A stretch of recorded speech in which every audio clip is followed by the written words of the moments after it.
Mcintyre!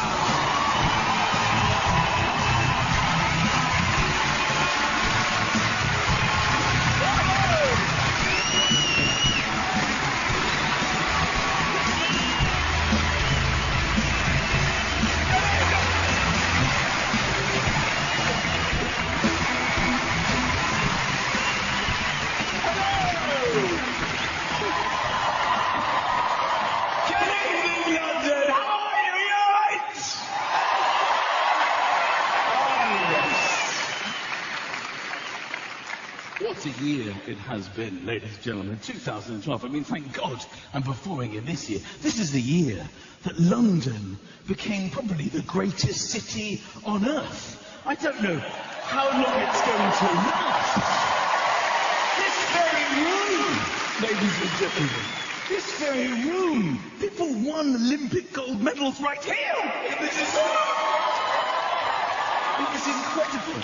We all got so patriotic, it became almost fever pitch, didn't it? I think we sort of lost control. I mean, the day after the Olympics ended, we should have invaded another country. That was our time to retake the British Empire. It was quite depressing, wasn't it, when it ended, when the flame went out at the end, the final flame, and that's it, it's gone, no more Olympics. And Brazil took over. Brazil, like, well, I think you will have the Brazil Olympics. They did the little show, didn't they? Brazil. That was shit. It was. It was a street sweeper and Pele. Pathetic. We own the Olympics. Our pride got so out of control. I think it was summed up in this lovely moment where Jessica Ennis was doing the long jump. And she was there, you know, before she goes, and she did that clapping thing where she wants everybody, the whole theatre, come on. No, don't you do it, I'm not going to hold you. This is in the Olympics now. And the whole crowd was like, yes, go on, Jessica, go on, Jessica. Everyone was doing time. People at home were probably going, go on, Jess. You can do this. Go on, Jessica. She was like, I'm going to do it soon, I'm going to do it. I'm not doing it yet, so I'm going to do it in a minute, I'm going to go. I've been training 4 years, but is it now? No, it's not now. It could be now. And she ran and she flew. Probably jumped further than she's ever jumped before because of the weight of the expectation, of the excitement and the euphoria of the nation.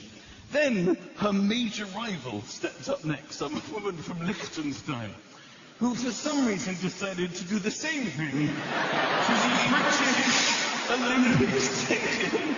And everyone just went, no. TV. It was an extraordinary time. And I got into all the sports. I got into sports that, let's be honest, aren't really spectator sports. I will never watch them again. But I was obsessive over them because we were winning gold medals. Like the dressage. Is that really a sport? It's just a gay horse.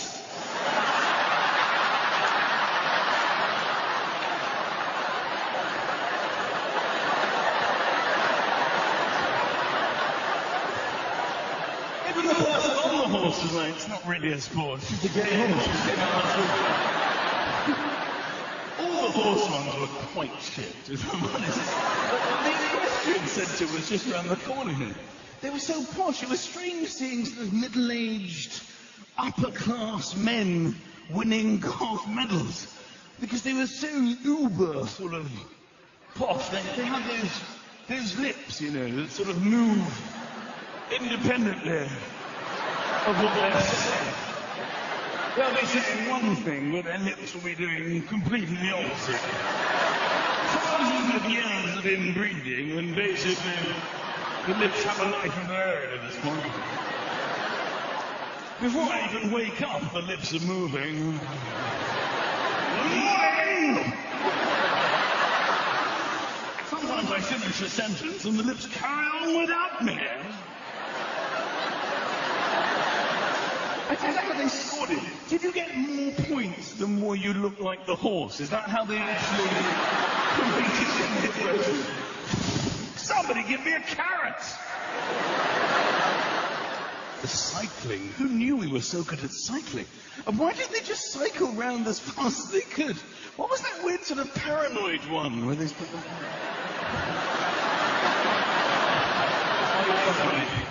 Piss off.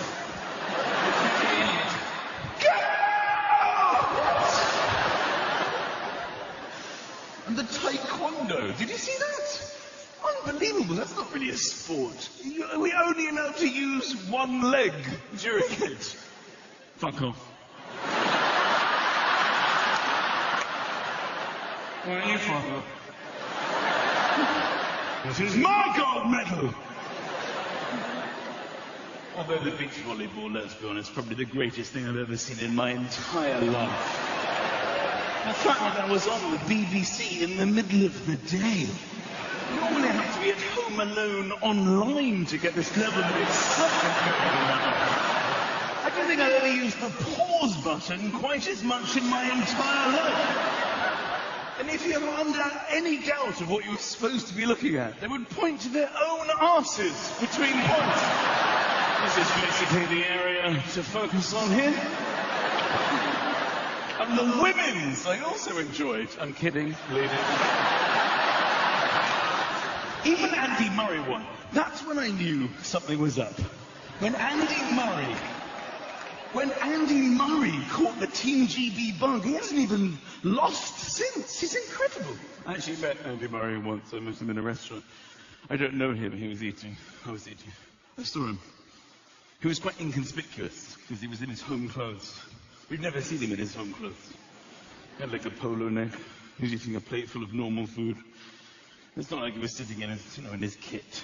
A towel over his head, having a banana. I thought it's Andy Murray on table 4. Asking for the napkin and just throwing it back. Selecting potatoes. These two are fine, that one can piss off. I'm sure it's Andy Murray. So I went over to his table. He was sitting there with his girlfriend. You've probably seen her, very pretty girl. She was sitting there. He was sitting there. There was 2 other people sitting there. And I just went opposite him. I don't know him. I just thought, I'd say hello.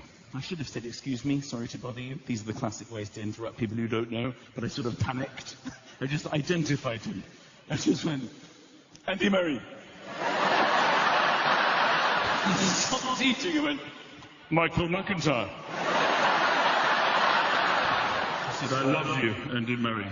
He said, I love you, Michael Mcintyre. I said, I think you see at Wimbledon. He's like, I've got your DVD. So I'm thinking, my favourite tennis player. He said, you're my favourite comedian. Anyway, we kept exchanging all these compliments. And I looked over at his girlfriend and she was doing this.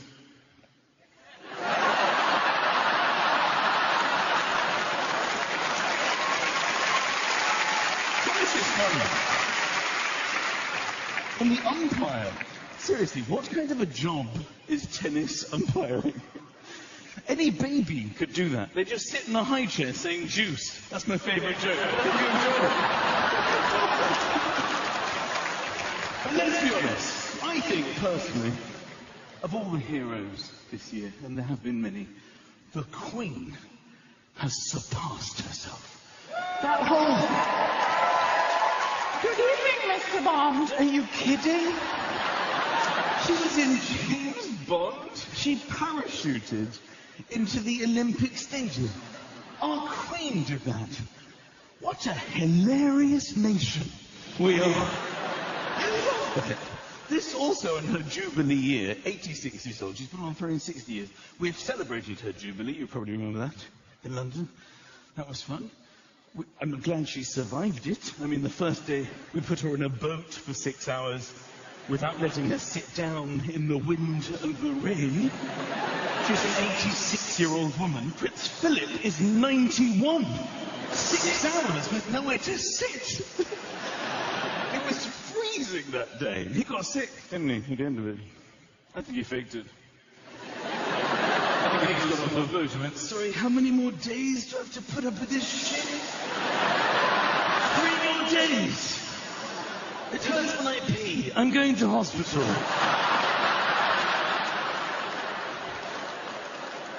But they had the Jubilee concert, clues in the name. It was a concert to celebrate the Jubilee for the Queen. We had it in her back garden. But the Queen does not want a rock concert in her garden. She's 86 years old. Does she really want in her backyard Jessie J? She's 86. Kylie Minogue in her hot pants? Are you kidding? Grace Jones? What on earth was that about? Hula hooping the whole time. Slave to the rhythm. Slave to the rhythm. Did the queen enjoy this? Was she back at Buckingham Palace playing it? Slave to the rhythm. Timely. Slave. Stop the clock. Start it again. To the rhythm.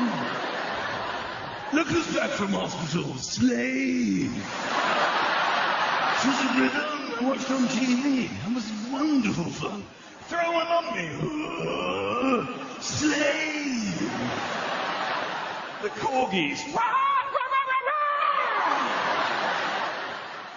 I've managed to hook up with Prince Harry on Skype from Las Vegas. Slave. Here comes Kate. Slave. Poor Kate. She's rich, the Queen, though. She's done well for herself, let's be honest. I mean, there are technically people with more money than the Queen, but she's on money, okay? You can't really argue with that kind of wealth. She's not going to have any money problems, she's on it. There's a picture of her on all money. I've always wondered, could she use it as ID, you know, when she's going through customs on an internal Ryanair flight? I'll see some photo ID. Does she just slip a coin? Hello. That's me, Queenie. Slave to the rhythm. Can I take this on board? And all the notes as well, it doesn't matter what note it is, £5, £10, £20, £50, it's always the same image of the Queen, smiling in the corner. Hello, me again. I've always thought they missed a trick here. I always thought they should have more exciting images of the Queen, depending on how much money it is, you know? £50 Queen, she should be there in all her glory.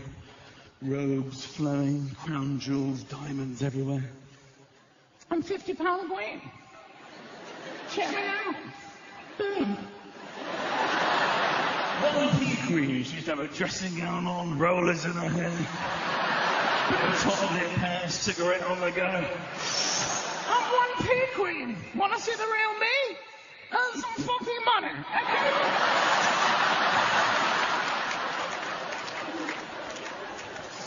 I actually met the Queen. I met the Queen. I got invited to like a reception at Buckingham Palace. I just went and I shook her hand. It was fun. It was an honour.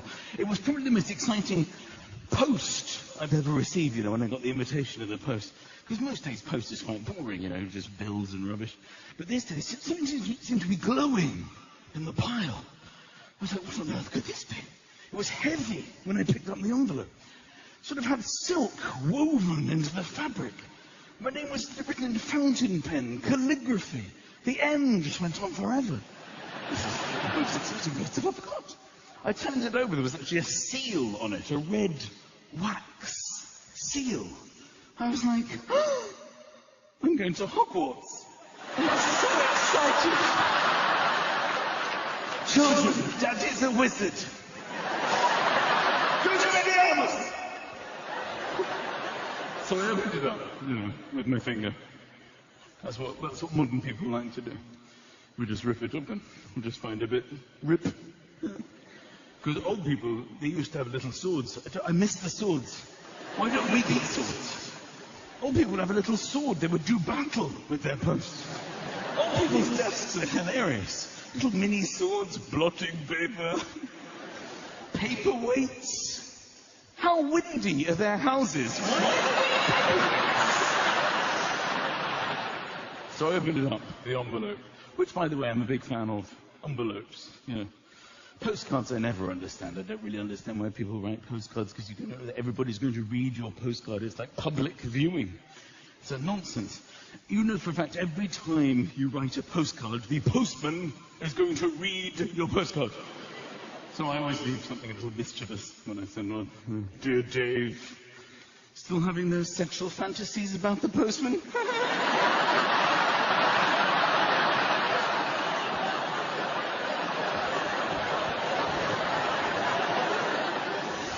don't know who writes anything anymore. I don't write anything. I don't even know if I can write.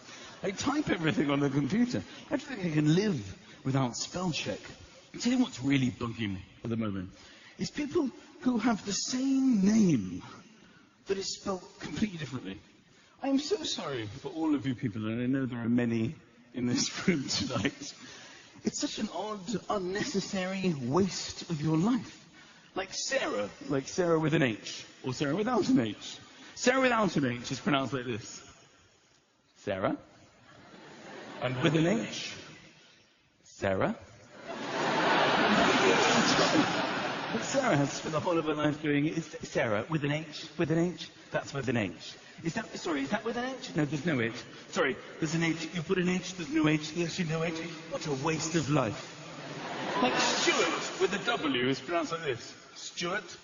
Without a W. Stuart. What are you doing? It's not like it's, what's your name? Stuart. Stuart. And you are? Stuart. Stuart. And this is my wife, Sarah. Stuart and Sarah. What do you mean, Stuart? This is Stuart. Come and meet the others. It's Stephen and Stephen. Do say hello. This is Stuart. Stuart and Sarah. Stephen and Stephen. Oh, this is Jeff and Geoff. Join the party. Jill and Geoff. And your wives, Jill and Gil. Jeff, I forget who's with who. Jill is with Geoff and Jeff is with Jill. This is Stuart. Stuart. Stephen, Stephen and Sarah. Oh, this is the three Seans. Do join the party. We've got Sean, Scene and Sean. Come on in. Sean, Scene and Sean. This is Stuart, Stephen, Stephen, Jeff, Geoff, Jill, Gil and Sarah. What a waste of life. Why bother?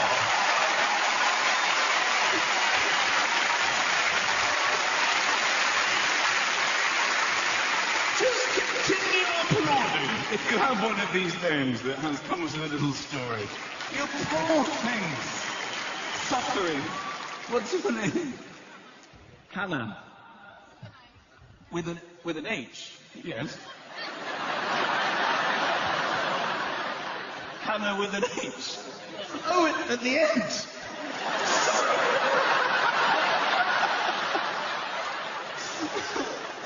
I thought you've been unnecessarily explaining the spelling of your name. It's like going Michael with an N.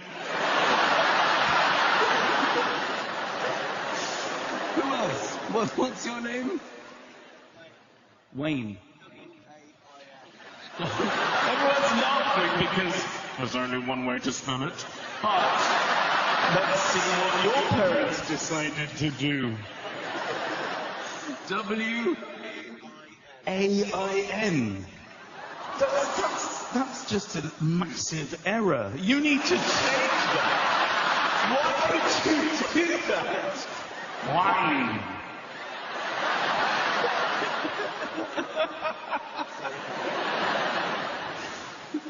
So I opened up the letter. Right, you know. Do you remember that? This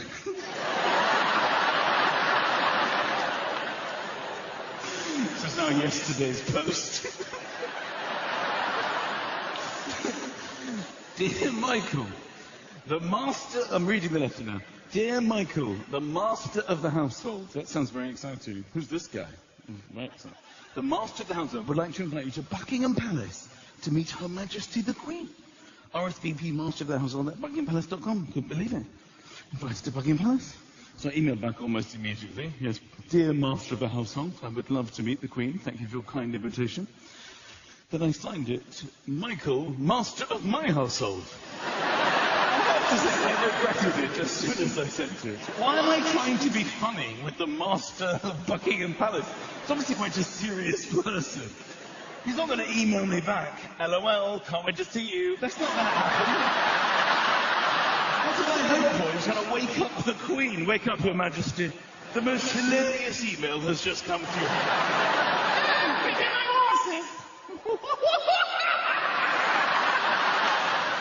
Philip, wake up! Check this out! Oh, I love that Chinese comedian. He's such a...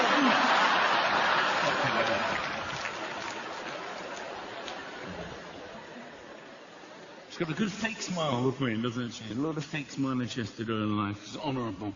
Because I can't do that. It's tough, isn't it? When someone says, smile, it's hard to smile, it's hard to... When someone's taking a photo, smile!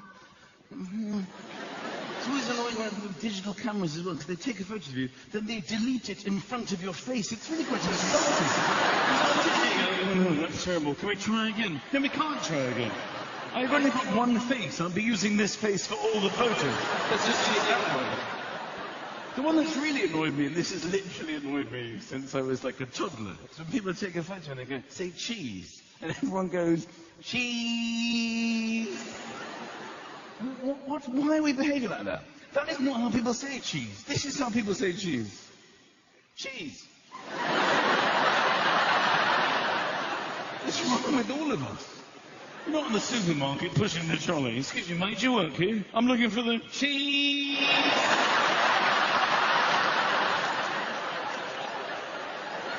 I think it's all four for cheese. You want salt and vinegar or cheese and onion? Here's some advice. I don't even know if this is true. It's more of a tip. My sister told me this. Apparently models who make a living out of looking good in photos, they don't say cheese.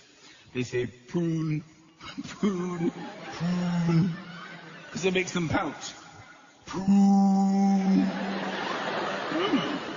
Try it. I know you're dying to.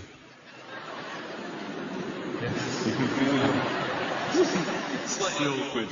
Obviously I meant the women. It's a pouting thing. Just makes clothes go, prune. I do pout enough in my photos. Yeah, models do that. They're very arrogant, aren't they, models? I watched one of those runway things the other day. The way they walk. It's the most obnoxious walk I think I've ever seen anyone do. They sort of thrust. Check me out, yeah. Let's be honest, none of us would ever have the arrogance to walk like that in public. That's not actually strictly true. We all walk like that. And we get a strike in 10-pin bowling. It's one of the oddest moments in life. Doesn't matter who you are, you can be the hardest bloke on earth as you select the ball, walk down the lane in your normal walk, throw it down, do that leg thing for no reason at all. If they all fall down, you're suddenly the campest man on earth. Well, who's the king of bowling? Turns out it's me! Boom! Complete personality shift! In one strike! I wouldn't have remembered that prune thing if it wasn't for my wife. She actually remembered it. She banked it in her mind to use it. And it was a little bit of a disaster. We went to one of these like red carpet things and have all these photographers. She's got a new dress on and everything. She decided to bring out the prune, but got it completely wrong. She said plum. Plum is a different fruit. Beginning with B, and it ruined her face. She looked like she was smelling something awful. She was standing there going, plum. It's like a whole bank of photographers. I had them like, what are you doing? I'm doing that model thing. Plum. It's like, no, it's prune. Now I'm pouting. There's actually a photo online of me going, prune. But it was plum. That's not the worst. Once I went to like this, it was like the BAFTAs or something. It was a big awards thing, and I got all dressed up, and I wore my glasses because I thought it looked cool. And my wife approved it. She's like, "Yes, they're very cool in your glasses. I'll wear these."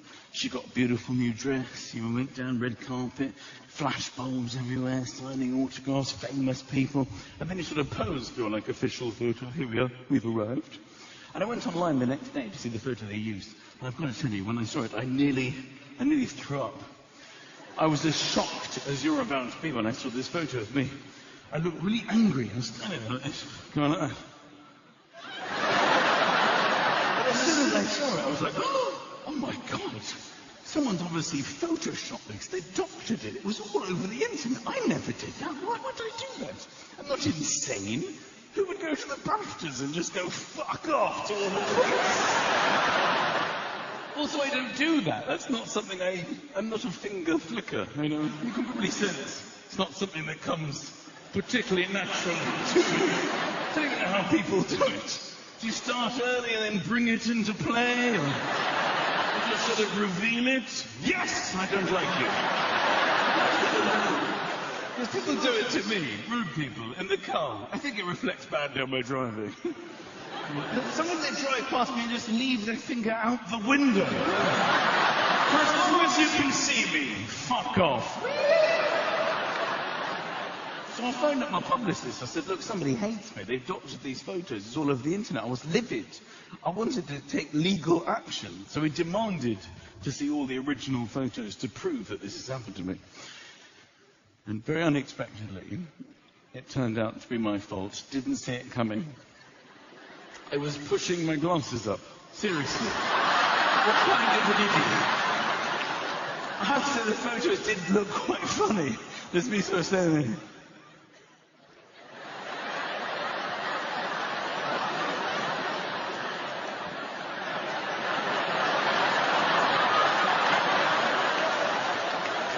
With my wife next to me. Because, you know, it would have been a big night. We don't go out very often. But when we do, you know, it's a grand occasion, especially for her. I mean, I marvel at all of you women, what you go through on a big night out, planning in advance, booking blow dries. She goes off for a blow dry. She comes back completely unrecognisable. It's huge. Yeah. Get the nails done, the tanning, lots of tanning going on. Not all of you are very good at it. I don't want to be mean, but you have to tan your entire body. That's an essential part of trying to convince people you've been abroad. Some people sort of leave their feet. You need to tan all the way over the feet. And people go up and going, oh, you look well. You been away? Somewhere nice? In your socks? But the spray tan is good. That actually works quite well. My wife's had some spray tans. It's a very odd process, though. They spray her like a very dark mahogany. That's a colour that no human being has ever been, right?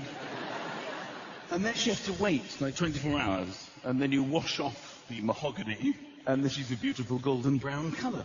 But this 24-hour period, well, it's difficult. It's difficult for the whole family. Because she stinks as well. She's a little stinking, mahogany, blow-dried woman walking around. The children don't know who it is. Daddy, who that stinky, dark lady That's your mother. That's not mummy. I don't like that lady. She smells. That lady smells. Mahogany mummy, I don't like her. Please, I don't want her in my story. Also, she's not terrible because it comes off and, like, she'll stain, she'll touch soft furnishings and clothing and literally leave brown stains on them. And it's led to literally the most distressing mornings of my entire life. You know when you wake up in the morning and you haven't yet adjusted to the day? I sort of look over and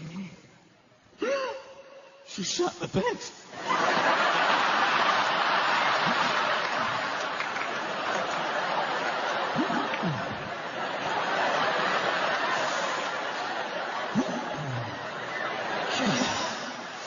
If I'm honest, that's probably not the first thing I think. The first thing I do is confirm it's not me. Okay. There's none on my side. So I think, wake up, look at me. I'm just going to come straight out with this because it's bad. Okay? You're very sick. You're a very sick woman. I'm so sorry. We can't go out tonight. You've done a shit in your sleep. It's everywhere. It's even under your face. I'm not even sure about how that's happened. The children are coming in. Mahogany, Mama, just get out! close the door! And of course then she washes it off, which is a beautiful golden brown, you know, to go over blow dry, pow, and the nails, da. That's before she's even got dressed yet. Women getting dressed, it's an extraordinary procedure. Everything, she needs privacy. Lots of privacy. I'm getting ready now, just leave me alone. But of course, men never want to leave women alone when they're getting dressed. When there's some kind of nakedness involved, we will always be lingering, lurking. It's the privilege of every husband and boyfriend. I'm always lurking, you know, when my wife's getting dressed.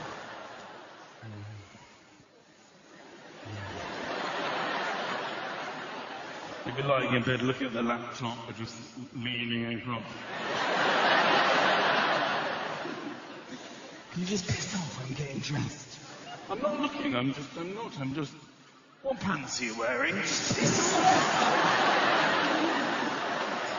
Because it's fun to watch a girl getting dressed. Not all of it, I'm not going to lie to you. There are aspects of a woman getting dressed that have decidedly mixed results. Tights, for example, is a very 50-50 affair. The first half is quite, I would say, almost erotic, a very enjoyable spectator sport. The lower leg, let's focus on the lower leg for now. Sort of pointed toe, delicately scrunch up the tights, glide it neatly over the lower leg, lovely. Glide it over the other one, marvellous. But once the tights reach the halfway point, this is where I suggest you leave the room, okay? Because some shit goes on after that.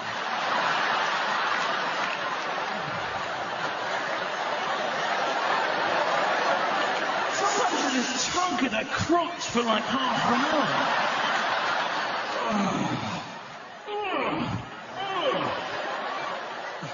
And just when you think it's over, she carries on. Woo! Jesus, what are we doing up here now?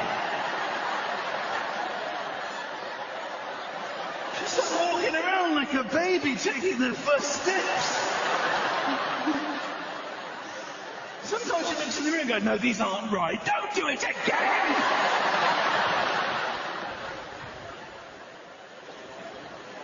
Mixed results. Like high heels as well. Amazing when stationary. Sometimes you just stand there. What do you think of these new shoes, Michael? They're nice, aren't they? Oh my God. Those shoes are incredible. Yeah, I just bought them. They're really nice. I really like them. You seriously look incredible in those shoes. I can't believe you married me. You're gorgeous. Come to me. Come to your husband. All right.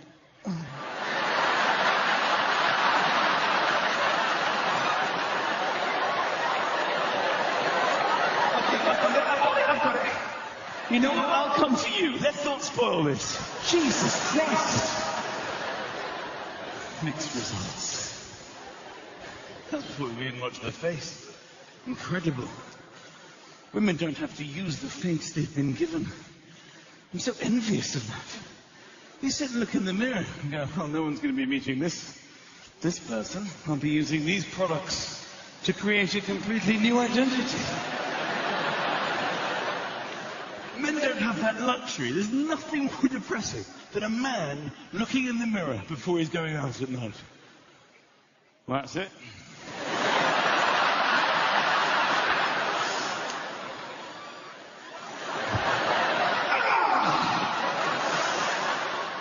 I'm ready. Come on, darling, here we go. That's all we do, basically. Hair management. That's all men can really. That's our focus. We just hope hair stays on our head.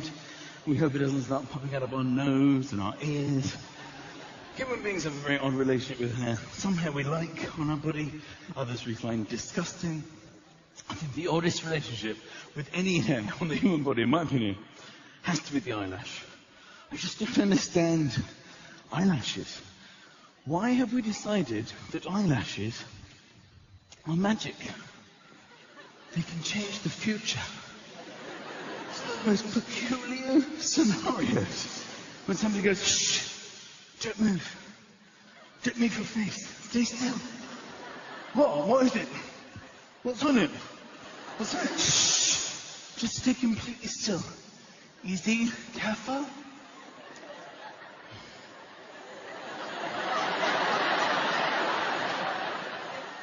Eyelash. Oh. Thank you. Well, go on then. Make a wish. Someone's going to actually think about it. What do I need? Okay. Don't tell me. I won't. Thank you. What on earth is that all about? You've decided that certain hair that falls off your body can change destiny. And why is it that hair anyway? It could be any hair. You could be standing at the urinals going, excuse me, mate, don't move. What? Stay still. Easy. Stay completely still. Puke. Oh, cheers, mate. Well, go on then. Make a wish. Try again.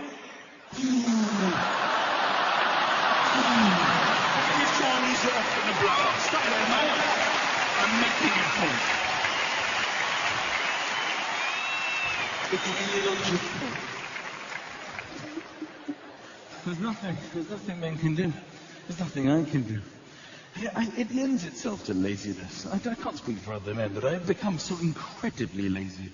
You know, I'm in a long-term relationship now. I've been with my wife for a long time, and I sort of do what I can get away with. The minimum. I do the minimum. And I thought I was getting away with it. Until the other day, she had a word. It was quite frightening. It would always be like a build-up, and I didn't see it coming. She just came up to me, Michael. Because her eyes looked different. No. Another word, please. Okay. What is it? Okay. She said, Michael, if you open one more milk when there's already a milk open, so help me God, I'm going to divorce you. Really? We're this close to the edge over milk? Yes, it's just a build-up. You just don't listen to me. I've asked you so many times. It's really winding me up. Why don't you do what I ask you? I'm sorry, I just consider there's an amount of milk in the house, and you know, that level goes down as a whole. No, it doesn't go down as a whole. Just do as I ask you, all right? Take the bottle that's already open. It really upsets me. Okay, will you do that for me? Yes, of course I will. All right. Is there anything else? I should never have said that. Why didn't I leave it there? Yes, there are a few things, if now that you ask, that I don't understand. Michael, I don't understand about you. Well, what is it? Well, why do you, sometimes you do help. Sometimes you put your dirty laundry in the basket, and I'm grateful for that, thank you. But why occasionally do you just leave it near the basket? You need to put it in the basket to help me. Why would you sometimes not help me and put it near the basket? I just don't understand that. Why is that, Michael? Because I'm throwing it in. Sometimes I miss. And then you go back and pick it up. I do. I often go back and pick it up. Then I try again.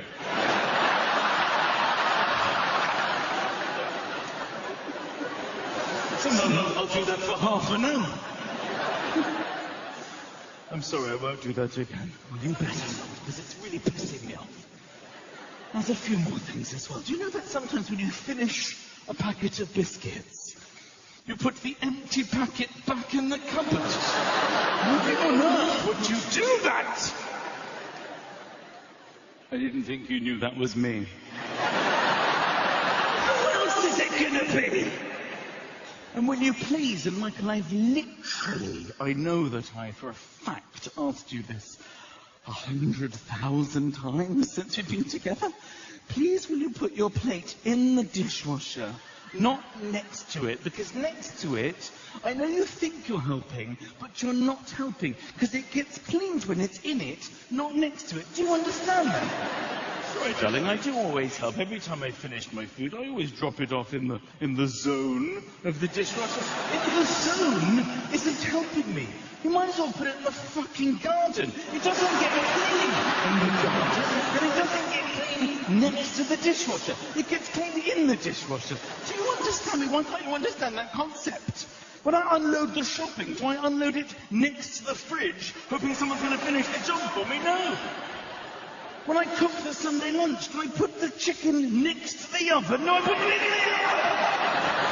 When I take the children to school every day, do we sit on the pavement next to the car? No, we get in the car! The only thing you clean in this house on a regular basis is your internet history, and it's disgusting.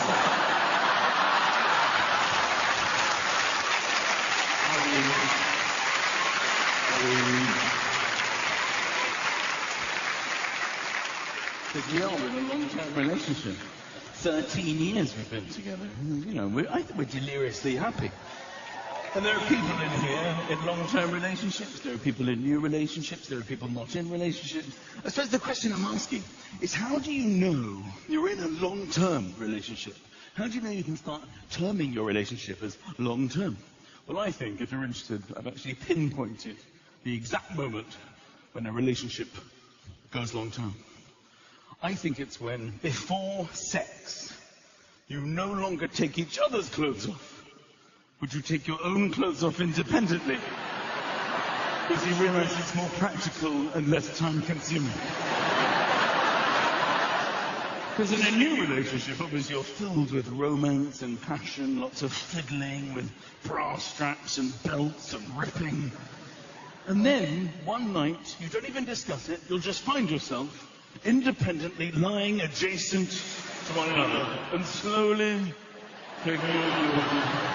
Obviously, once you've established sex is on, that's normally just a sort of hopeful look towards her.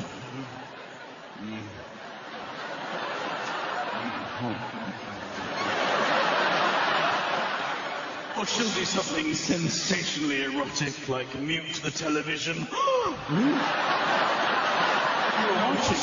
There can only be one thing. And then you just slowly take your clothes off. She'll be there doing all her business. Socks on, obviously, if it's a special occasion.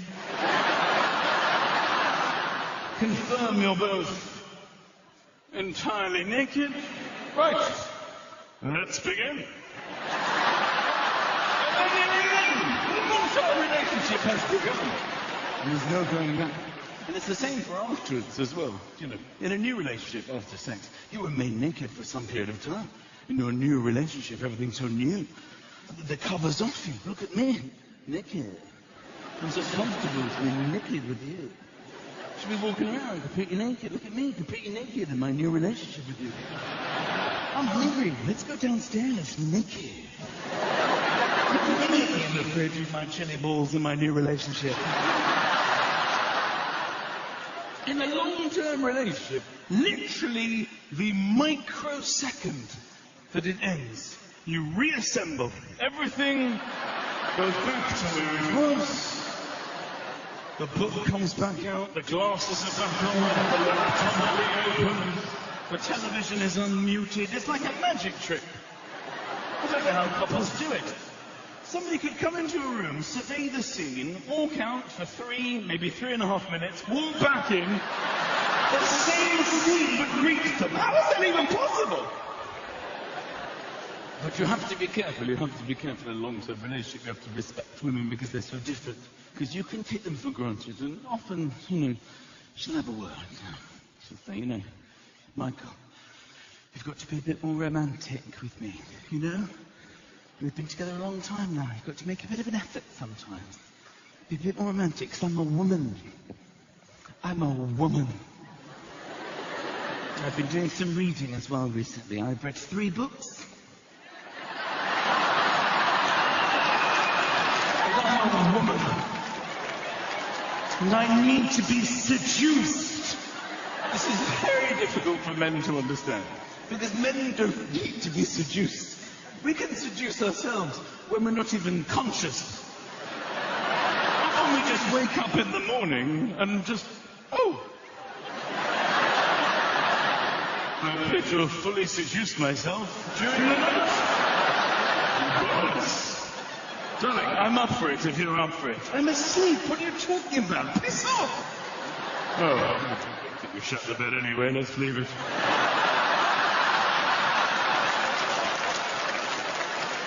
Spontaneity. That's big as well.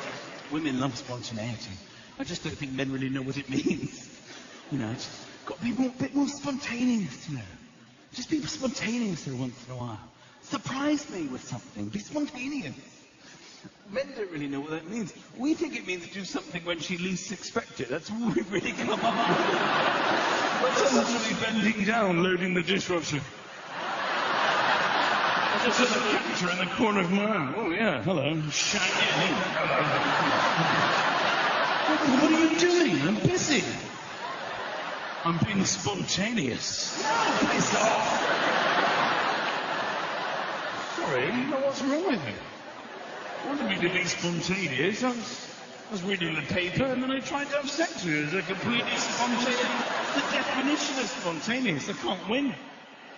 Once I actually knocked her in by accident. Ah! Jesus! Oh, Christ! There's a spoon in my eye! What are you doing? Sorry, darling, I was trying to be spontaneous. Spontaneously nearly took my eye out, you idiot! Just dickheads. Oh my God, I've got pasta in my hair. Peas on my forehead. Such a twat. I wouldn't be here if you put your plate in the fucking dishwasher and not next to it.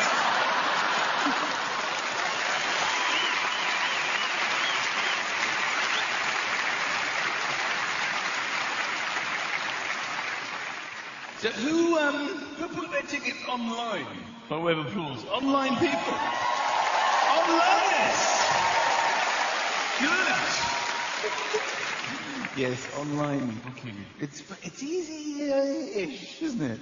It's odd. I find online booking quite difficult. There are aspects of it I just don't understand. What is that phrase that you have to repeat? There's like a challenge you have to go through before you even book the ticket. Some kind of literacy test. It's sort of like a collection of letters that are all sort of wiggly and hiding behind each other. Wisdom from her 24. Okay. You just have to copy it. Wisdom from her 24. You press send and it goes, no. Why? Try these ones. Why am I doing this challenge? Sometimes I get stuck on that bit for about half an hour. I just want to take it!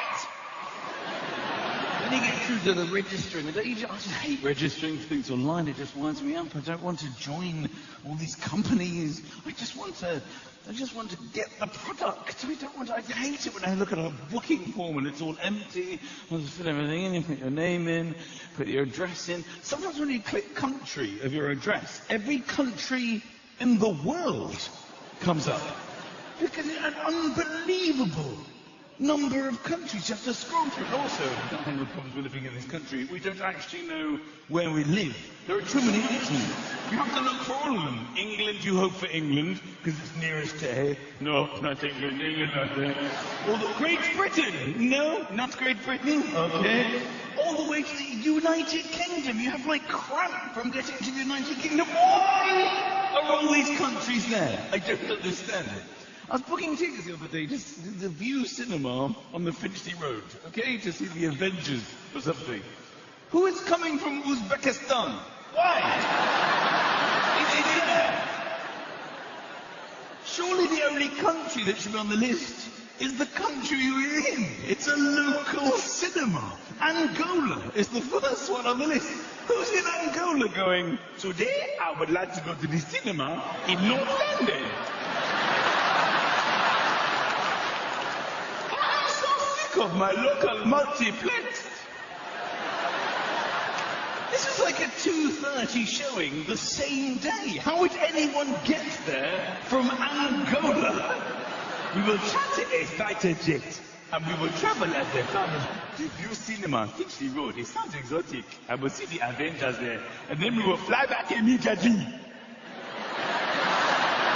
If I can only decipher this phrase, is that a B or a 13? Why am I doing this challenge? Then you put your email address in, and you have to confirm your email address. This winds me up. Why do I have to confirm my own email address? I can confirm it the first time. It's my email address. Why are you testing me on my own email address? You haven't asked me to confirm anything else. It's right. I'm not an idiot. I know my email address. It's always been my email address. Because they're desperate, aren't they? They're desperate to get your email address so they can put you on their mailing list and harass you. So they can harass you with little updates and sales promotions for the rest of your life, and you don't want to be part of that. And they know that you don't want to be part of that. So they make it very difficult for you to know whether you're supposed to tick or not tick the box, which basically tell them to leave you alone. It'll say something like, if you do not want to not receive endless emails from us for the rest of your living life and the lives of your children, please remember to uncheck, check, the non-check, uncheck, non-check, check, non-check, tick box. I have no idea. It's a 50-50. It's just taken me an hour and a half to guess Yangu 38. Now I've got a 50-50. Terms and conditions you just agree to. I mean, who's got time? Who's got time, seriously, to do a week's legal reading? I'm just trying to buy a toaster from Argos. I don't think we need to get the lawyers involved at this early stage. I'm sure everything's fine. I'm buying an album from iTunes. I'm sure legally there's going to be no difficulties. All that's what you just tick it. They don't let you go to the next page anyway, unless you just go, yes, I'm sure that's fine. You have to tick it anyway. We don't even know what we're agreeing to. I think a small part of us is panicking slightly. But in sort of 30 years, people from iTunes are going to just show up at our houses. We own this house. Get out. We signed this several years ago when you bought a single. Passwords, I mean, Jesus Christ, I remember the good old days. I look back nostalgically when I had one password for everything. We all had our first password. Do you remember your first password? But then it started to get complicated. We have to have a number. That started to come into play. Can we have a number, please, in your password? A number? I don't have a number in my password. Well, you'll need a number in your password. So we all came up with the same solution to this little dilemma. You can have the number 1 at the end of my normal password. Now they can be quite rude, can't they? You suggest a password, it goes weak. Fuck off, those are my children's names. And then you call it weak. Who are you to judge me, Amazon? Then you forget your password, and let's be honest, I forget passwords all the time. Every time I log back onto something, you try to rejoin, and then it's like you already joined several years ago. Do you remember your username and password? That email's already on our system. I don't remember doing that. That was years ago. It's not that important to me. Well, then you have to answer these security questions. I don't even know the answers to my own security questions. I don't know. Where was I born? Did I put the hospital? Did I put the town? Did I put I don't know where I was. How many dogs? I've got lots of dogs. Which dog did I put in? I don't know. Mum, can you phone me back with your maiden name? I can't get your name. Booking fees. That's a pisser, isn't it? Booking fees? You have to agree to the booking fee? I have just spent an hour and a half doing my own booking. Who the fuck am I paying the booking fee to?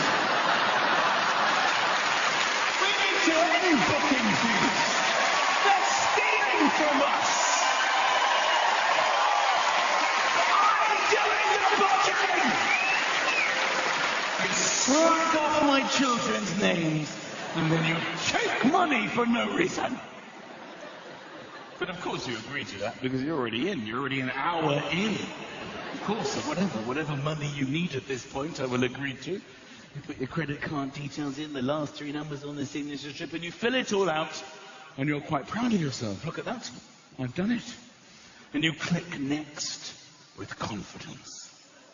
And everything comes back in red. You fucked this up, you left that out. What you embarrass yourself with this moment. You don't expect to see me at the bottom, pathetic. Sometimes you're doing it, I don't know, it's happened to you, and you get timed out. Who am I racing? Sorry, too late. Too late for what? Who selected their seat online? I didn't even know this was possible. You see the whole plan. It's like, yeah, let's go there, let's go there. I think in the future we'll be able to see where other people are sitting, get some information, hover over other seats. Oh, sort of like someone, you know, this person has big hair, I don't know, them smelly person hair, hot 19-year-old. Can I sit there, darling, and you sit over there? Just sit with the booking system. You seem to be over there, I seem to be over here. I did this booking the seats for the first time the other day. I've never gone to the cinema with so much confidence of where I was sitting in my entire life. I knew the whole plan. I was there with the popcorn and my wife and everything. That's not in order of preference. But there was somebody in my seat. It was very disappointing, considering I booked it online. I was so confident that was my seat, but then somebody was in it. But I didn't want to wade in. You never want to just wade in to strangers, because you don't really want to talk to strangers ever. So I had to check. I made sure it was G, you see the G. But you can't check the numbers, because when you sit on the cinema seat, the number tends to be on the top of the seat, so it's sort of between people's legs. How are you supposed to check that? You can't go along the line, excuse me. Is that 2, 3... Some guy in a kilt. Is that 600? Oh no, 6.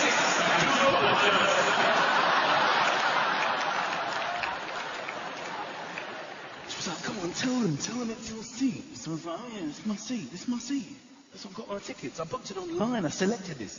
And he was like, no, it's not my seat. And he got his tickets out. We had the same seats. So we had to look a face-off. But I was quite angry and rude to him because I knew that I was right, because I actually selected it online. But during the argument, I realised that I had the wrong date on my ticket. It was so good. I was like, yeah, well, I'm right, all right? I'll go and sort this out. I'll be back in 24 hours. Slightly awkward journey home with the popcorn. You're an idiot, Michael. Yeah, you can select your seats, but some seats, restricted view seating. I have never understood restricted view seating. I was called up the other day to go to the theatre or something, and they were like, we only have restricted view available. Then I got restricted view. I'm like, well, thanks, but no thanks. I think I'd like to see the whole stage. When I'm going to come to the theatre, I don't even think you should be selling tickets with a restricted view. She went, oh no, you'd be surprised. Some people actually prefer it. Prefer to be behind a pillar with an obscured view. She went, yeah, because it's cheaper. What kind of people are these? I went to the theatre last night. I saw The Lion, the Witch. I never saw The Wardrobe. I got a cracking deal on the ticket. Saw Snow White and I counted 4 dwarves. 4 out of 7 ain't bad for a tenner. I don't know if booking is better online. But some technology, let's be honest, is incredible. Kindles, they're very good. You got a Kindle? Amazing. You can read books now on like an electronic device. You have thousands of books on one thing. Amazing. Books are finished, unfortunately. We love books. But books are over because this is going to take over. It's so much easier. And I think future generations are going to look back at us and sort of laugh at us the way we've been behaving with books for centuries. Reading books, finishing books, and then decorating our homes with the book. I've enjoyed this book immensely. I want to look at it now, till death. I want all the books I've read staring at me in the face. I'll never touch them again, but I want to know that I have the ability to read. People can come round. Have you seen all the reading I've managed to achieve in my life? And I've enjoyed ready meals. I don't staple the packaging to the wall. Spinach and ricotta cannelloni, a classic. Join me in the moussaka section.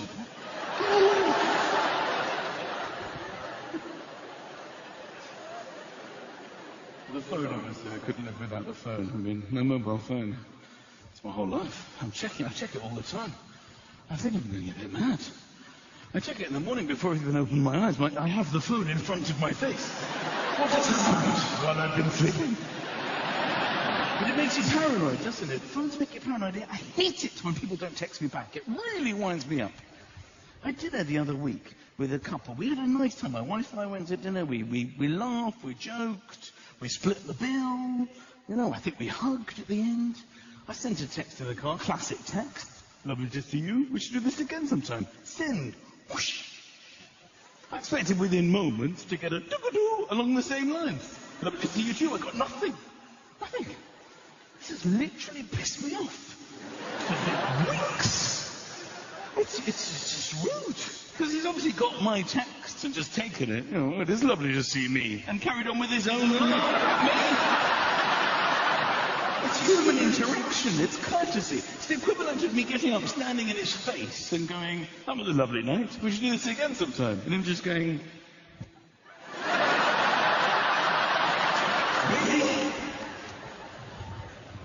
We went out the other night, my wife and I. Went to like a fundraiser dinner, and they had, everyone was sitting at tables and eating and stuff, and in suits, quite a grand affair. There was an auction, and this guy came up before the auction. He said, we're about to have an auction, but before we do, if anyone would just like to donate £1,000 to the charity, please stand up and make yourself known. You could feel the tension around the room. Is that really a grand just to stand up? But then people started standing up, sort of generous, rich men would just sort of stand up, yes. I will give you £1,000, and people would applaud like Spartacus, yes. But the funniest thing I saw was this waiter right at the back just went...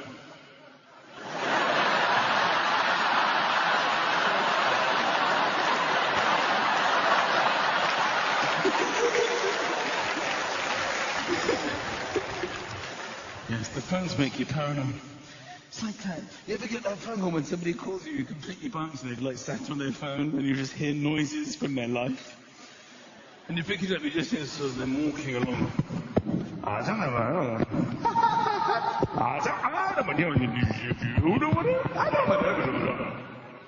And you know immediately what's happened. They phoned you by accident. They've sat on the phone. This is the sound of the world from their pocket. You should hang up the phone and carry on with your own life. But I can't. I listen for as long as is possible. Then I start convincing myself they're going to slag me off. I've never had a cross word with them. What are they going to go? Oh, that McIntyre's a prick. I knew it!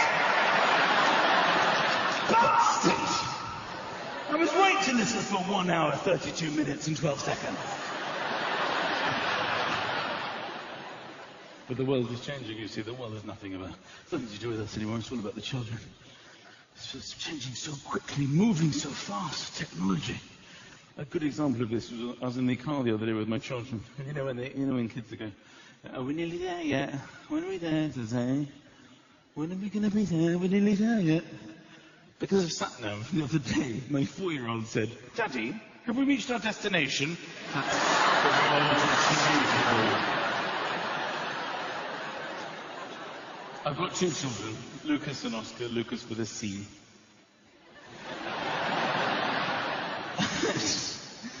And you know, I gave them their names because I like their names. They're lovely names. But I didn't realize what it was going to be like. You actually basically, because they're 7 and 4 now, and they don't do a thing I tell them to. I shout the names they gave them. All day now, I just shout the names that I lovingly selected for them. Lucas! Put that down, don't touch that. Oscar! Don't hit your brother. Lucas! Where's your other shoe? Oscar! Look at me when I'm talking to you. Lucas! Don't you dare talk to your mother like that. That's my life. If I had have known what it was going to be like, I would have named them Hey and Oi. Would have been so much easier. Don't touch that. Oi! Don't hit your brother. They're like, where's Wally? I don't know why, it's very boring. If you're not familiar with Wally, Wally's basically a little person in a stripy top, and you have to find him in a crowded scene full of other people in stripy tops, but there's only one Wally. It sounds quite boring, but my kids love looking for him. And it's great for my wife and I, because we can just open the book and go, you look for Wally. Well, we go and look for a life we left behind before we had YouTube. Then we just go, we just turn the page. Good, find another one. Come on. But I have done something which I feel amazingly guilty about, and I don't want you to judge me by this, but I think it just highlights, you know, how stressful and tired you can become as parents. I coloured Wally in. Is that bad?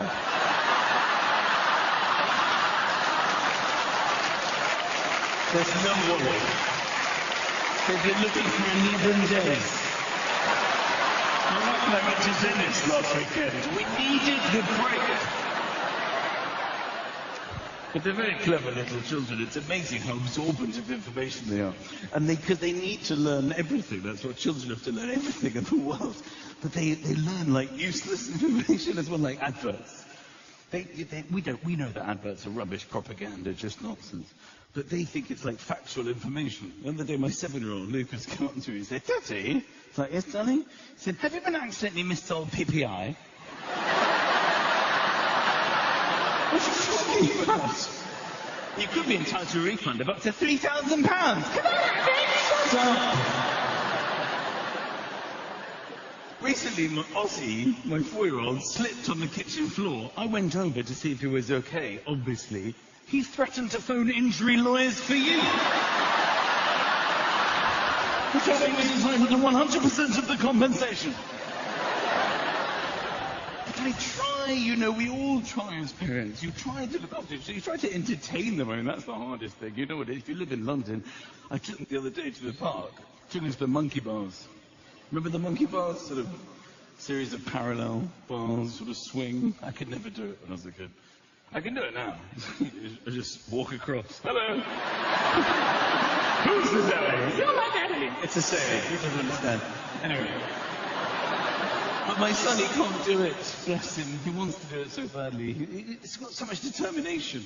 You know, but he sort of swings to one, and then he sort of loses his grip, and then he falls, you know, into the dirt. But that's part of life, isn't it? Get up, try again. Try and try again. At first you don't succeed, and he's determined, and he wants to do it, and I love that about him. But the other day we were in the park, and this is also part of life, and he'd fallen off, and he was in the dirt. And then this girl, who must have been, I don't know, 3 or 2 years old, literally just swung across effortlessly like this. She went backwards. I was just in the dirt, looking up, going, oh, that's a bit depressing. I can't do that, but that's just part of life. Sometimes people can do things you can't. But what you would like to not be part of life was the arrogant mother of this girl, who just sort of leaned in and went, she's really mastered the monkey bars. Could have done without her. I just turned to her and went, well, monkey qualities aren't something I look for in my child. I'm hoping you're a doctor or a lawyer. Good luck with your monkey baby. Come on, darling, let's go. Do you live here in the trees with monkey baby? We're going home. I'm playing a great game with my children at the moment, a game that I'm immensely proud of, because they're loving it, and I invented it. I'm the inventor of this game. It's called Pants Down, You're the Loser. Now, the rules of the game are much like the title suggests. I basically chase my children around the house, and if I manage to pull their pants down, they are declared the loser of the game. But the real beauty in the playing of this game is that we don't plan on it. It's not like I say, hey, this Sunday, who's up for a game of pants down, kids? Before dinner, shall we squeeze in some pants down? None of that shit. Anytime, day or night, I'll just go, pants down! You're the loser! They go nuts. They do this run where they don't know which way to go.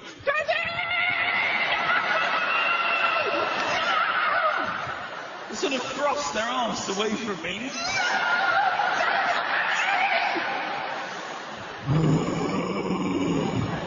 I literally tried to catch them off guard, you know. We'll sit down for dinner at the end of the day. My wife will be like, have you had a good day, children? I'll just go, pants down! The food goes everywhere. They still have the cutlery.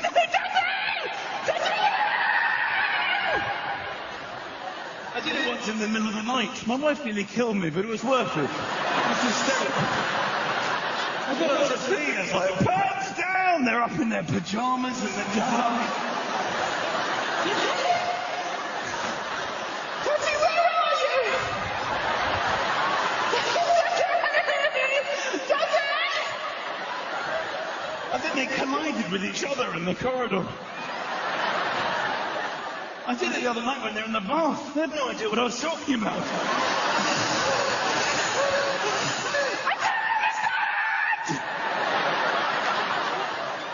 It's nice to have something up your sleeve, you know? I'll be walking up the stairs. I'll just go behind them. Pants down. Please don't think, and this is very important to me, that I play this game to the best of my ability. I never actually pull their pants down, it's just a threat of it. It's not like I go, pants down! Game over. Couple of naked losers. Don't look for Wally, you're embarrassing yourselves.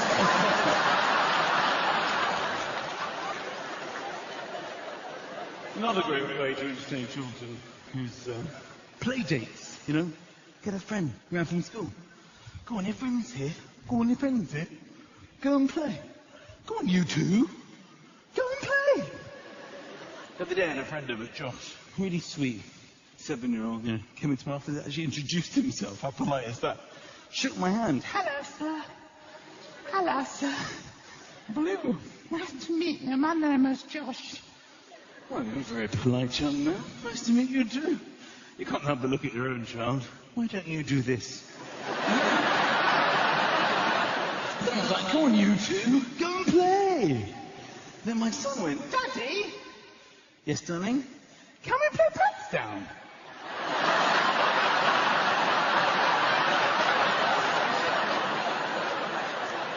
Absolutely no way. Don't say that again. Just go and play. Then the kid went, please, sir, try and pull my pants down. Oh, shit. I'm so sorry. I should have told you this is not your fault. This is my fault. This is not a game that we can play with other people, okay? Do you understand? It's a private game that me and you play at home. I thought I'd making this worse. So I realised I had to change the subject. I'm like, you know what? Let's play it. It is basically pants down without the pants down finale. So we played it. We played catch. I basically chased him around the house for about an hour. We had a lot of fun. It was completely forgotten. And we had dinner. Then his dad came to pick him up, quite a serious, quite an angry-looking man, sort of an angry face. So, hello, Josh here. Right, Josh, I think your dad's here, or you're under arrest. Who is this guy? He came in. All right, Josh, you've been a good boy here.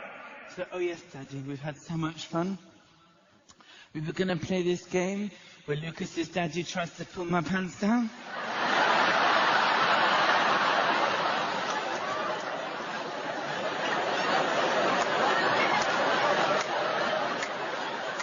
But instead I just ran around the house while he tried to touch me. That's what happened. That moment in my actual life. I can explain! You better explain! But the key to parenting. And you'll know this if you're a parent. Or you can remember being a child. Basically, don't lose your children. They're little. They try to escape and they don't know the dangers of the world. So I will repeat myself all day, every day. Stay close to me, stay where I can see you, hold my hand, don't run off. Sometimes you lose them. Sometimes they go from here to here, and you literally nearly have a heart attack.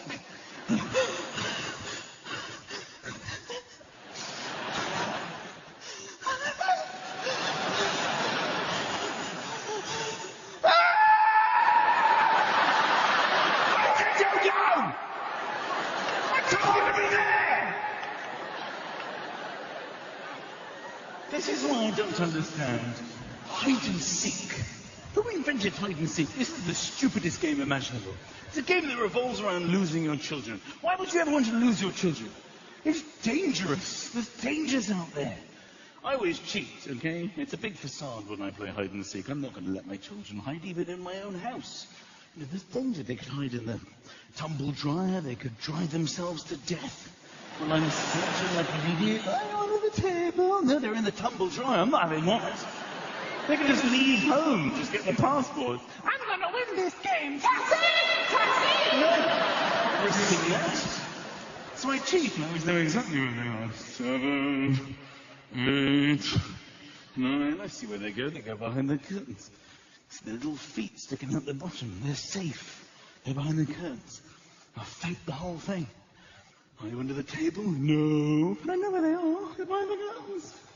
Are you in the cupboard? No. They're behind the curtains. I'm faking the whole thing. Are you in my wallet? No. You can hear them giggling. They're behind the curtains. That's it, all right. Sure, I go, are you behind the curtains? Yay! Whose turn is it? They come running out.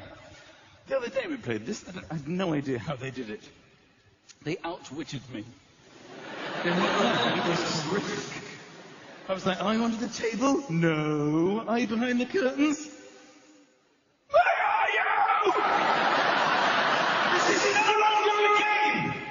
Come to Daddy now. I couldn't find them for about half an hour. My wife and I were beside ourselves, frantic. After 20 minutes, she seriously suggested to me that we phoned the police. This is how bad it was. This must have been one of the most embarrassing recorded telephone conversations in history. Hello? Is that the police? Hello, I'd like to report 2 missing children, please. Please, can you help me? Just calm down, sir. Where did you last see them? I was on the landing. I counted to 10. And they just disappeared. Please, this wasn't who they are. We played hide and seek. Yes, I was, but that's not the point. The point is I don't know. I've lost them. You've got to send someone. I love my children so much. And I feel they're missing. I think they've won. Of course they fucking won. You're not listening to me. I tried my best. I tried to be a good guy, but I don't know. I don't have the answers. They've got a lot of questions, don't they, children? I just refer them to Google. Why is the sun like that? Why the moon? Why is it days? Why is it called Tuesday? Google it. There's a question the other day I could answer. He said, well, how many days in the month? I was like, I know that one. I actually know that one. Because of the song. If it wasn't for the song, I don't know how I would ever know how many days are in any particular month. I don't know how people live their lives, but I have to sing the Days of the Month song to myself every single month, just to get to the next month.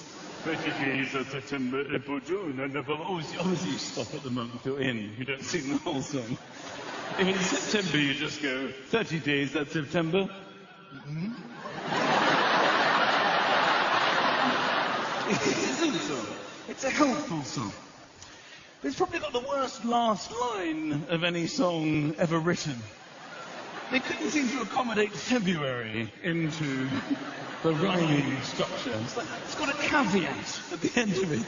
It's almost like someone's interrupted the performance. 30 days, that's September, April, June, and November. All the rest have 31.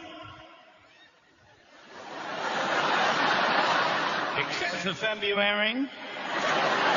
Sometimes has 28, sometimes has 29, depending on whether it's a leap year, okay?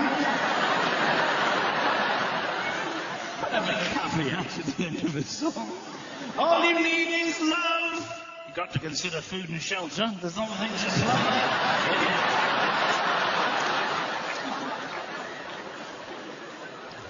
What am I supposed to do? But I hope I'm a good father. I mean, I am falling apart. I've had a very... This isn't how I wanted to be on my DVD, okay? I was going to get fit, but it just hasn't quite panned out, has it? The side view was a little disappointing. Oh, I see, right. I'm just about in. I will lose weight. I've invented a way to lose weight. It's my invention. Please don't steal this, because I actually have invented this. It's going to solve the obesity problems of the world. Put a mirror in the fridge. I know. That's the easy, simple ones are the best. So people just go, oh, I'm really fat.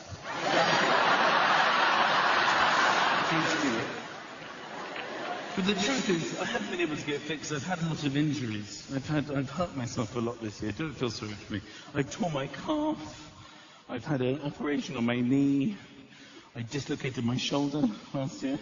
I actually saw the same guy for my knee and my shoulder. I didn't expect to. A specialist. Very good doctor. I can recommend him. He helped my shoulder. Then I went to the hospital with my bad knee. And I opened the door. It's the same guy sitting behind the desk. Like, hello? So, oh, I know you. I said, yes. How's your shoulder? It's good. Oh, really good, thank you. Oh, you really helped that. It feels fine. But I'm here for my knee. I've hurt my knee. Have I come to the wrong room? They went, no. I do shoulders and knees. Now, obviously, as you can appreciate, in these circumstances, it's very difficult not to say, and toes.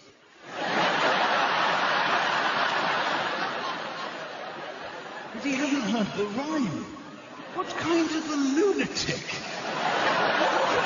I thought everyone knew the rhyme. He just went, no. I have shoulders and knees. Knees and toes. No, I don't do toes. Do you have a problem with your toes? I could recommend someone to help you with your toes, a toe specialist. No, I was just wondering, because you do shoulders and knees, you do knees and toes. No, I don't do toes. What about heads? Why would I do heads? There's no joints in the head. I'm a joint specialist. I do shoulders and knees and toes. I don't do toes.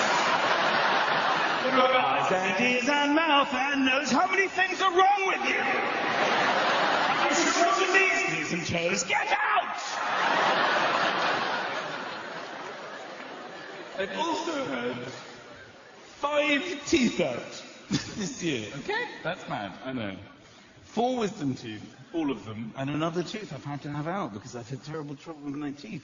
It all started last year. I had this pain in my tooth because, last year I was fine. My knee was fine, my calf was fine, my shoulder was fine. I was in pretty good nick. Then I had this pain in my tooth and I went to the dentist, as you do. Open my mouth, which is key. Obviously you have to be asked. You don't just walk in, So I sat in the chair and he looks in my mouth. He's like, you know what, you've got a rotting wisdom tooth. I've got to take it out. It's rotting. And I didn't really mind. I didn't even know I had wisdom teeth, to be honest. I know that my wife's had them out, so I'm like, yeah, fine, whatever you like. Also, there's a TV there. I was watching this morning. It's right in my face. I was watching Philip Schofield chatting away. I was like, yeah, go for your life. So he just got to work. I just lay there, and I lay there for a while. I don't know, maybe an hour, maybe more than an hour. And I thought, I've been here ages. So I flicked my eyes over, to see if the dentist was okay, and he wasn't. Oh my gosh. Quite stressed, sort of sweat coming off his forehead. He was straining like this. So I tried to ask him if it was okay, which is hard when your mouth is completely numb and he had equipment in it. Came out as one sort of sound.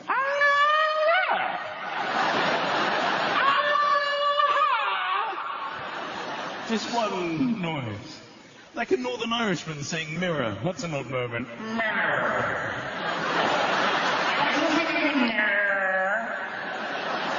They're not even in the dentist. I don't know what's going on then. I was like, and he pulled back. And he went, no, I'm not okay. I'm not okay at all. I thought it was something personal. I was like, oh my God. Tell me what the matter is. You poor me. He said, I've been a dentist for 30 years. Congratulations, that's excellent. That's excellent. Well done. And I've never not been able to get somebody's tooth out. I can't get your tooth out. It's stuck. Okay, look, you need to calm yourself down. Okay, I'm not in any pain whatsoever. I've got nowhere to be. I'm watching this morning. I'm actually completely fine. Go away, have a cup of tea, chill out, come back, try again. I believe in you. He said, the reason you don't feel any pain is I've numbed your mouth, okay? Look. And he passed me a mirror. I am not going to lie to you. Till the day I die, I will never forget the image that greeted me in the reflection. Okay? This side of my face was literally twice the size of this side. There was bruising I hadn't even noticed. My bib was covered in blood already. I didn't even see it. There was blood dripping up the side of my face like a sort of vampire. My eye was sort of closing. I was like, what the fuck are you doing? This is what I'm trying to tell you. I've got to get you out of here. I've got to get you to hospital. Follow me! And he ran out of the room. I just followed on behind him. Hello? Excuse me. Hello? I have to say, I'm not particularly sorry. The poor people in the waiting room, you know, they're sitting there with the fish tank, reading old magazines, reassuring their children everything was going to be fine at the dentist's visit. I come out with bruising, blood all over my bib, blood coming out the side of my mouth. Man. Has anybody seen the dentist? They were like pictures and you were right. Come with mummy. Come on. Come with mummy now. Come on. I turned around to that idiot on reception. There's some woman there. She's like, would you like to book an appointment with the hygienist? The hygienist? I made a fucking plastic surgeon. He's not dentist. I look out the door. This idiot is in his car. He's in his car with the door open. He's still got his gloves on. He's going, get in. Get in. Are you serious? Just get in. All right. So I get in the car with this man. He starts hurtling through the streets. Literally 10 minutes earlier, I was in a dentist chair in relative comfort watching This Morning. Now we're driving through traffic. He's hooting. And so my wife actually called me up on the phone. Hello? Hello? Hello, darling. You still at the dentist? I'm with the dentist. You mean you're at the dentist? I'm not at dentist. I'm with dentist. You mean you're at the dentist? No, I'm not at the dentist. I'm with the dentist. Why are you being so pedantic? I'm not being. Bang, bang, bang. I'm in the car. Oh, you're on your way home. I don't know where I'm going. Well, what is wrong with you? The dentist is riding. The dentist is riding. He's riding. He's writing. The dentist is riding. The dentist is rising. The dentist is riding. The dentist is riding. I'll call you later. You're calling a waiter. You're having lunch with the dentist. Leave! Finally, we shut at this door. He's like, you see that door? I'm like, yeah. Go in there, okay? It's a hospital. They're going to treat you. You're going to be fine. They know to expect you. Just tell them your name. Everything's going to be fine. Get out. Come on. Get out. So I get out of this guy. He just drives off. He leaves me. I'm now standing on the pavement, right? I've still got the bib on, the blood-soaked bib. I'm standing there. I saw my reflection in the glass. I have to say, I looked horrific. I was worried it was going to startle the receptionist, so I came in at my best angle.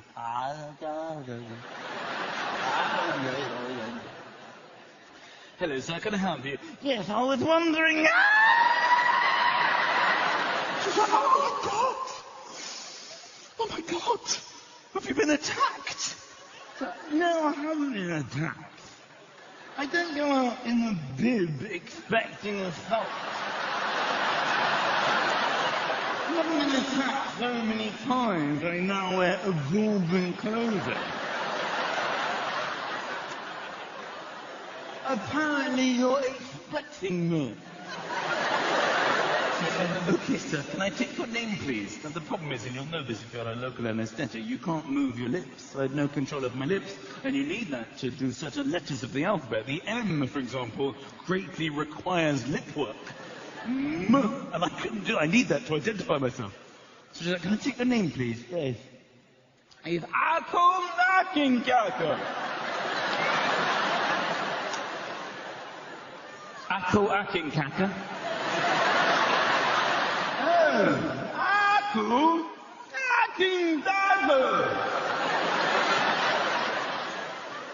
Mcintyre? No! What's my lip?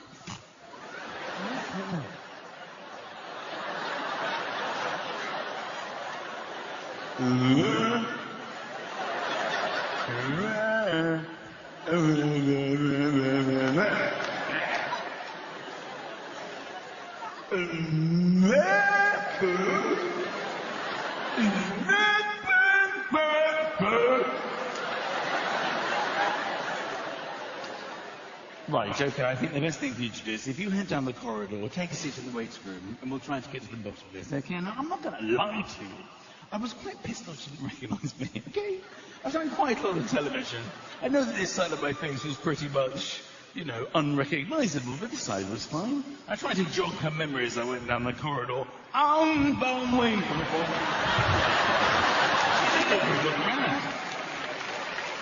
So I guess it's the waiting room now, and the anaesthetics start to wear off. I feel a bit, you know, it hurts a bit now. I'll start making this sort of low, sort of E.T. type sound on my own in the corner. I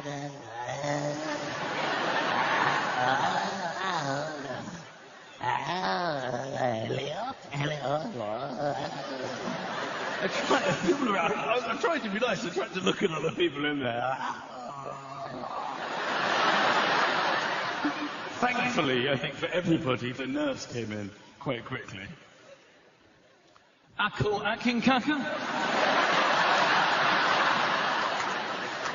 I didn't respond, I just She came right up to my face. Excuse me. Are you Mcintyre? No. So, what is your name? Mcintyre.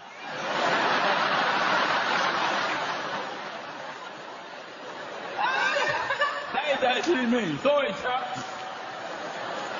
This is my real name, obviously, is Mcintyre.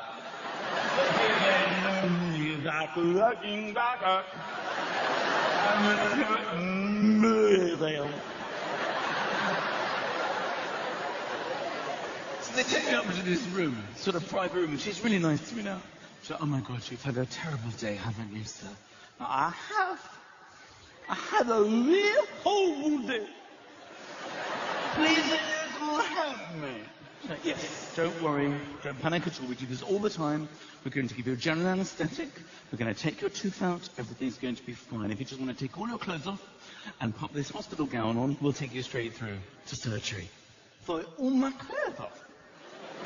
If you take all your clothes off, put the gown on, we'll take you through. Why do I have to take all my clothes off? All the patients have to wear the hospital gown. That's hospital policy. Yeah, but you don't seem to understand the situation. I've got a problem with my tooth, which is located in my lap. I've got a tooth embedded in my arm. And I'm in my own clothes. But no, You'll know what it's like if you've been to hospital. They humiliate you for no reason at all. You have to put this sort of piece of shit, floral, thin gown on the wrong way round with your ass hanging out. I have to go into the loo with this gown with literally my bare bottom hanging out of the back, and you put this on for no reason. It's for everyone in the hospital has their clothes on the right way round. To put it on like that, I'll come out.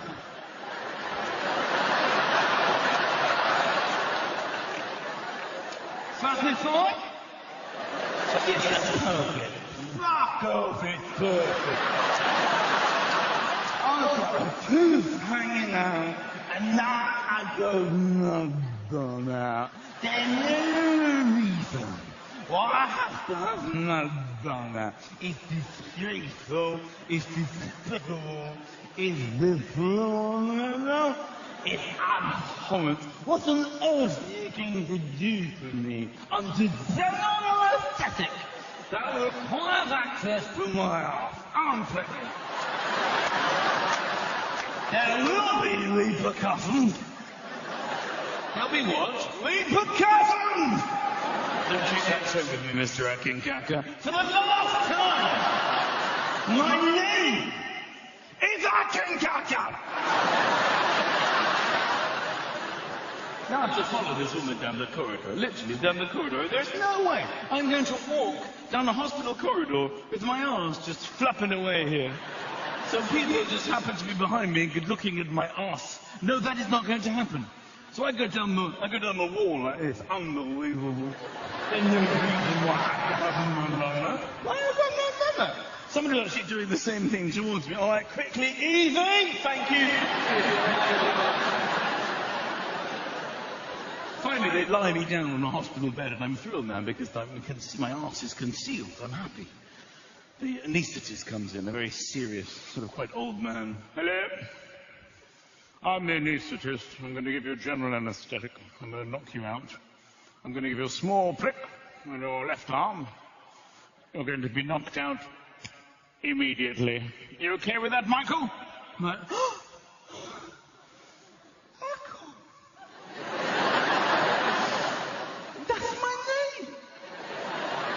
He says, yes, I know exactly who you are. My 3 daughters are big fans of yours.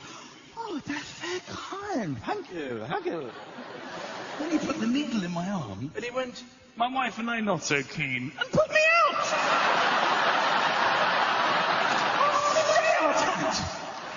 I was like, you mother...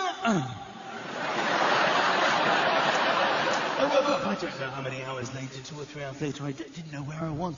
Sometimes I wake up at home in a deep sleep, and I don't know where I am. This was the deepest sleep we've ever had. It was a general anaesthetic. I woke up, it was in bed, it was bright, it was hot. I'd come out of the covers. You know, like in a heat wave, you come out, you know. When your arse is at the highest point, you come out of the duvet. You know, when you're lying down, at some stage during the night, the duvet sort of tucks in, and you just sort of roll out. So I wake up. And within moments, I feel this breeze coming in the vent.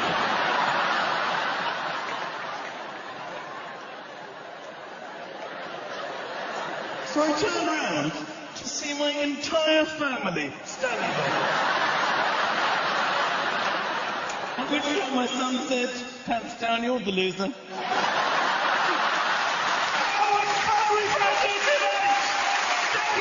Ladies and gentlemen, bravo! Thank you! Thank you all! Get up, bravo! Get up!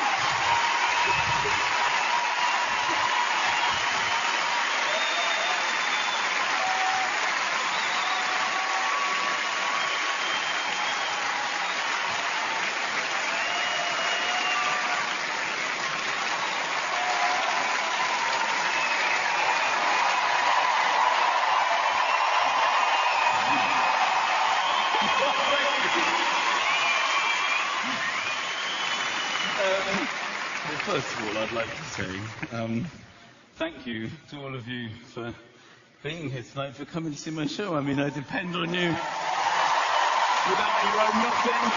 I enjoy it more than anything. Thank you so much. Because if you knew what my life entails, you'd realise how much this is the best part of my day. I basically sit and wait. I've been touring around the country for ages. It's great to be home. I live in London, obviously. And I've been in hotels all the time, endless hotels and hotels. You think they're fun, but a lot of them are quite, a lot of shit hotels. I had literally the most probably embarrassing experience I've ever had the other day when I was checking into this hotel. This woman on reception, quite cute, very cute actually, sort of eyelashes, seemed to be flirting with me. It's quite weird. And I came in and said, hello, hello.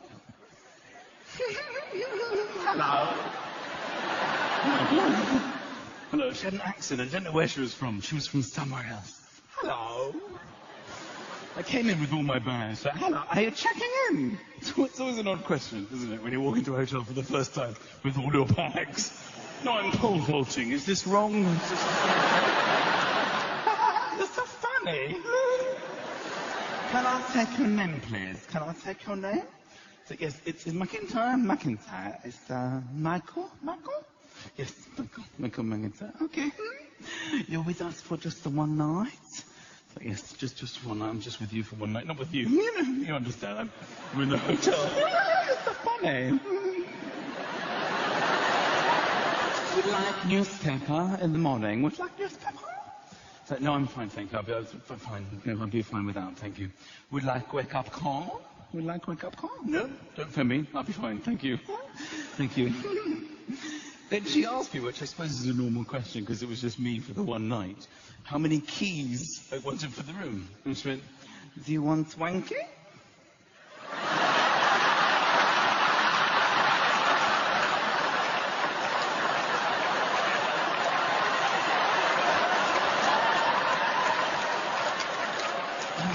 I'm sorry, what did you say? Do you want wanky? Do I want wanky? I can give you wanky if you want. Is that included in the wake-up call? Because I managed to sneak out. They actually give you a key anyway. I mean, keys work just fine. We all have keys. We'll go home tonight. We'll use a key to get into our home. But in all these hotels, they give you these, like, key cards, these sort of pieces of plastic that work, like, 50% of the time. You go all the way to the room, it goes from red to red, red to red, red to red. Sometimes I spend my whole stay just there, because I don't want to go back to reception. Red, red, red, red, red. Sometimes it goes green, and then you get your bags, and it's gone red again. Just let me I always come and have a little peruse, my new home, what's it going to be like? You know, walk around. Certain aspects of hotel rooms greatly depress me. Tea and coffee making facilities. That's a bit of a low point, isn't it? Sort of train. Tea and coffee making facilities. Like your mini kettle. It's one of the very boring moments in life when you have to take your mini kettle into the bathroom. You should never fill a kettle in a bathroom. Take it in there, you put it under the tap, right? Fill it up entirely with water. Then to get it out, you have to empty all the water. You fill up the whole kettle, empty the entire kettle, take kettle out. I'll go through that for like half an hour. Then I have to turn to the bath. It's a very depressing situation. And those mini milks, what is it with those little UHT milks? That's like a magic trick. Doesn't matter how many UHT milks you put into a coffee, it will never change colour. You can see the white fluid landing in the coffee and then just disappearing. What's happened? I've just used 13 mini milks, I've still got a black coffee. The liquid isn't even rising. How is that even possible? The biscuit is really rather thrilling because it's free. I eat the biscuit as soon as I see it. I don't know why. I get so attracted to a free biscuit. Shortbread. I don't even eat shortbread at home. If I walk into a hotel and there's shortbread,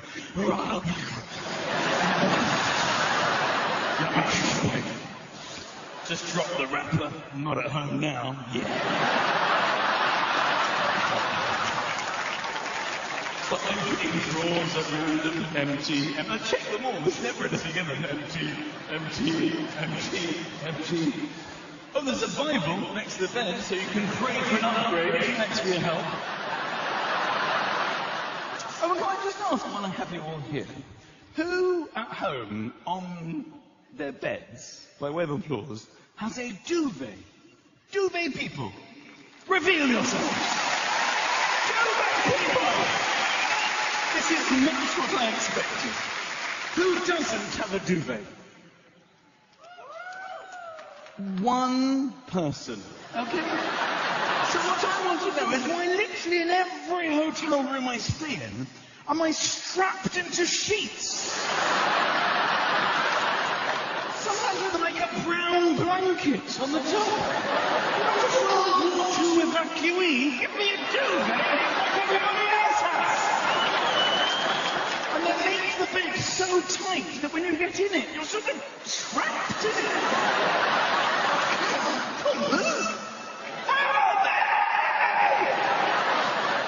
People outside the door going, as soon as we get in, Mr. Mcintyre, we will come to your aid. Just sit tight. Have you had enough to eat? I had the shortbread.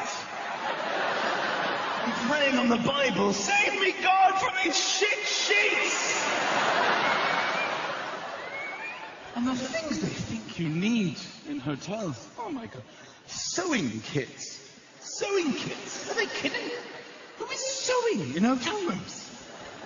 What do they think we're doing? What kind of people are they expecting to book? I booked a nice hotel for us this weekend.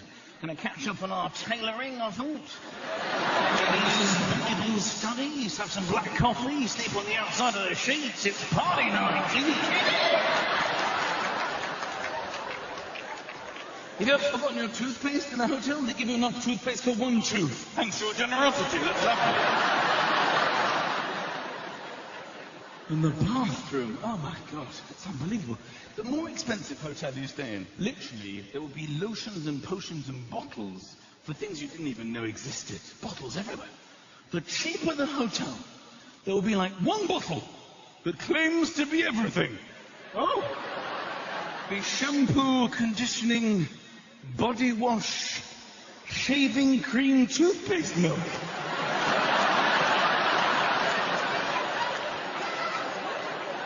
Milk? I might try it in my coffee. No.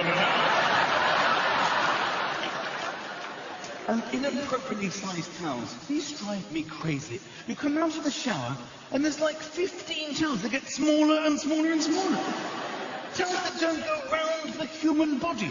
What is the point of a towel that won't go round a human being? Sometimes I have to just use the mat. At least this fits. People tend to go for side open. That tends to be the internationally recognised solution for the short towel. Sort of leave that open. When you come out complaining to my wife, look at these towels. They didn't even go the whole way around. It's very rare to go front open. Can you believe it? You didn't even go the whole way around. Just hurry up. We're late anyway.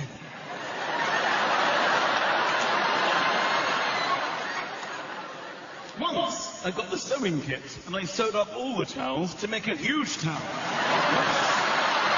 Look at me in that huge towel, lying on the outside of my sheets in my enormous newly sewed towel, reading Genesis, drinking black coffee, phoning reception. I think I'm ready for that wanky now. If you want to. Thank you very much.